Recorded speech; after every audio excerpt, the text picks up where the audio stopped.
Your expectations largely determine the quality of your life in this sense, is that whatever you expect with confidence becomes your self-fulfilling prophecy.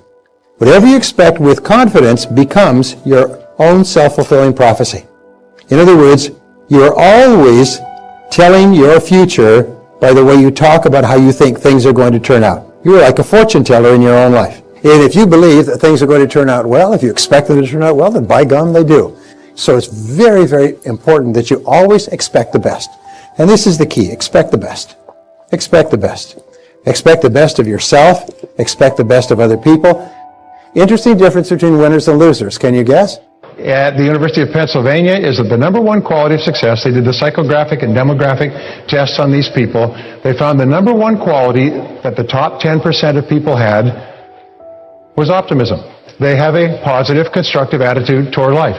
Does it mean they don't get beaten down and make mistakes and fall down and get disappointed and so on? Of course they do, but they bounce back. The major test of how healthy you are as a person is not whether you get knocked down, but how quickly you bounce back, how quickly you recover. If you do a stress test in medicine, what they do is they do a stress test to test your system. The critical question is how quickly do you respond? How quickly do you come back to where you were before? And I want to give you the 4 critical exercises for optimists. These are the 4 ways that optimists think that separate them from people who are average, who are pessimistic. Remember, the great majority of people are not particularly positive or optimistic, but all leaders are. So number 1 is top people think and talk about what they want most of the time. Whenever you find yourself getting upset, say, wait a minute, I'm going to think and talk about what I want. Your conscious mind can only hold one thought at a time, either a positive thought or a negative thought. If you discipline yourself to think about what you want and how to get it, you push out all negative thoughts for that moment. If you keep doing something repeatedly over and over again, what do you eventually develop? You develop a habit. You know, Donna talked about success habits. It's so important. If you force yourself to think about what you want and how to get it, eventually you get up in the morning, the first thing you think about is what you want and how to get it. Okay? The second way that you become an optimist is you look for the good in every situation and in every person. You always look for the good. Something goes wrong, look for the good. Your house burns down. Well, that's good. We needed a house closer to work anyway. Your car gets stolen. Well, that's good. The ashtrays were full. You know? You lost your job. Well, that's good. We didn't like the job anyway. So, in other words, look for something good in every situation. Now, here's the most remarkable thing. You find what you're looking for. If you're looking for the problem or the flaw, then you'll find it. If you're looking for something good, you'll find it. Question. Does anybody here have a light with a dimmer switch on it at home? Now, a dimmer switch has a very interesting parallel. With a dimmer switch, it's controlled manually. You either turn it or move it up or down, and when it's on full, it's bright, and when it's down, it's dark. There's a dimmer switch on your brain as well. Only the dimmer switch on your brain is controlled by your thoughts. And when your thoughts are really positive, your dimmer switch is on full. You're positive, you're creative, you're high energy, you feel good about yourself. In other words, you're positive, you're the best person you could possibly be when your dimmer switch is on full. When your dimmer switch is down low, your personality is darkened, you're angry, you're worried, you're fearful, you're negative, you're pessimistic, you're skeptical, you run for public office and talk about how terrible America is. Okay. But the fact is that your dimmer switch is controlled by the thoughts that you think at any given moment. And if you think about what you want and how to get it, your dimmer switch goes on full. And you have all of your energy available to you. When you think and look for the good in a situation, a difficult situation, you say, that's good. What happens is your dimmer switch goes on full. Now, the third thing you do is you look for the valuable lesson in every setback or difficulty. Napoleon Hill, in his 22-year study of 500 of the most successful people America ever produced, found that one of the qualities they had in common was they always looked for the valuable lesson in every setback or difficulty. Quick question. Does anybody here have any problems? No. Good. Problems are a sign of life and activity. There's only one group of people in our society that has no problems, and they're all in the cemetery. They have no relationship problems, no money problems, no health problems. So if you are having problems, it's a sign of life. All right, so you have problems. Problems I have found in life are like stacks of dinner plates. And they're stacked up, and some are low down in your hierarchy of concern, and some are higher. But there's always one problem on top. So I want you to take as an exercise, this is very important, by the way, and this is a go-forward exercise for you and your family and other people for the rest of your life. I want you to take the biggest problem you have in life and imagine that this problem has been sent to you containing a lesson. My friend Norman Vincent Peale used to say, when God wants to send you a gift, he wraps it up in a problem. When he wants to send you a big gift, he wraps it up in a big problem. Most people get so preoccupied with the wrapping, they don't look for the gift. The gift is the lesson. And my promise to you is that every problem you'll ever have contains a lesson that is in most cases more valuable than the problem itself. In fact, the lesson may be what you need to learn to become rich and happy. It's almost as if there is a great power in the universe that wants you to be a big success, wants you to be happy and prosperous, but this power knows you can only achieve it if you learn the lessons necessary on the way. So at the exact right time, this power will send you the lesson wrapped up in a problem. Your job of the superior person, is to look into it and say, what am I meant to learn from this problem?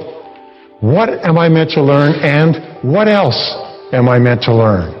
And what else am I meant to learn? Keep drilling down, because sometimes one big problem contains a whole series of lessons that will profoundly change your life if you can recognize the problems.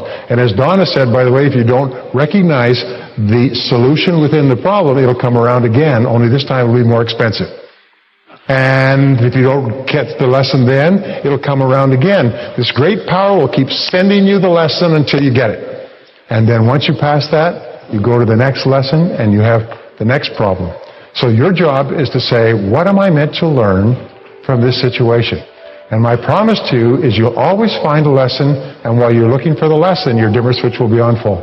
You'll be positive, you'll be optimistic, you'll be forward-thinking, you'll be more creative, you'll be more relaxed, you'll be more open, you'll be the best person you can possibly be. Now, if you want to be a great help to other people, when they are talking about their lives, say, what are your goals? What are you trying to accomplish? Help your children. Help your staff. When they have a problem, say, what's good in this? Because there's always something good comes from every difficulty. What's the lesson that you're meant to learn from this? You help them to think creatively and positively and optimistically as well until it becomes a habit for them as well. Remember the old saying, you become what you teach. You learn what you teach. So therefore, when you teach these principles to others who can benefit from them, you actually internalize them more and more yourself until they become an automatic part of the way that you deal with life. The fourth key to optimism is to feed your mind continually. Come to courses like this, listen to audio programs, read the books, talk to positive people. Keep feeding your mind. Just like if you wanted to have a healthy body, you'd eat really nutritious foods. If you want to have a healthy mind, take in positive, nutritious, what Jim calls mental protein rather than mental candy. All right? Now, optimists, by the way, start off with an unrealistic expectation of success. What does this mean? That means they really expect to be successful in advance. They expect that everything that happens is positive in some way. They expect that every setback contains a lesson. They expect to be wealthy. An attitude of positive self-expectancy. Winners expect to win in advance. There never was a winner who didn't expect to win in advance. Winners understand that life is a self-fulfilling prophecy, and they know that you usually get what you expect in the long run. So winners accept the belief that hope and a deep, unbreakable faith forged into a fundamental attitude of positive self-expectancy is the eternal spring from which all creative, motivating energy flows. What the mind dwells upon, the body acts upon. As a behavioral scientist studying the lives of thousands of winners and losers, it's clear to me that Psycho the Mind is your own best fortune teller to forecast the actions of Soma, the body. And understanding this mind and body psychosomatic relationship is the key to understanding the importance of the first most outwardly identifiable quality of a winner, that of positive self-expectancy. Winners expect another good day, a promotion or a raise, to find a parking place, a productive meeting, and a harmonious family life, and they usually get them. Winners know that their actions will be controlled by their current obsessions. Losers generally expect more of the same frustration, more problems, the loss of a job, a dull evening, bad service in a restaurant, and failure. Mental obsessions do have physical manifestations. You get what you suspect. You are that what you expect to be. This power of the self-fulfilling prophecy is one of the most amazing phenomena of human nature. The winners in life, believing in the self-fulfilling prophecy, keep their momentum moving upward by expecting better jobs, more money, good health, better family relationships, financial security, warm friendships, and success.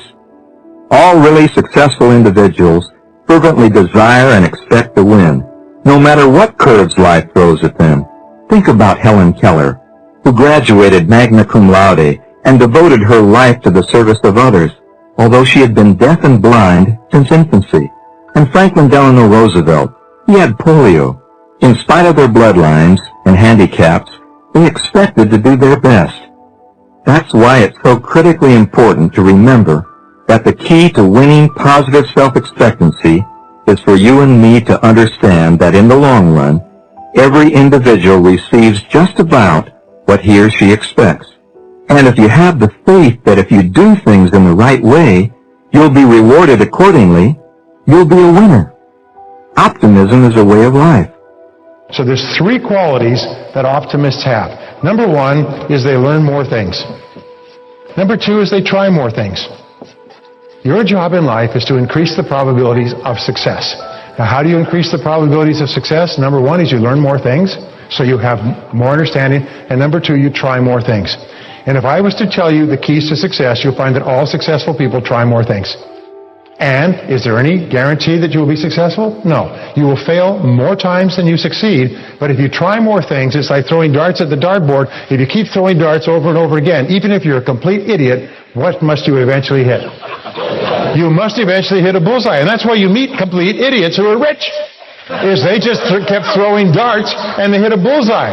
You know that story about the guys get together at the high school reunion after 20 years and the dumbest guy in the class is richer than all of them put together? And they said, how on earth could you do this? I mean, you weren't very much of a student. He said, I found this manufacturer that sold stuff for $1, and I could import it and sell it for $3 and make a profit. He said, it's amazing what you can do on 3% profit. The third quality is that they persist longer. You'll find that every single person who is successful learned more things, tried more things, persisted until they succeeded. And every person who's a failure didn't. It's really, really simple. And what keeps you doing this is optimism. It's an attitude that no matter what happens, I will eventually succeed. It's only a matter of time.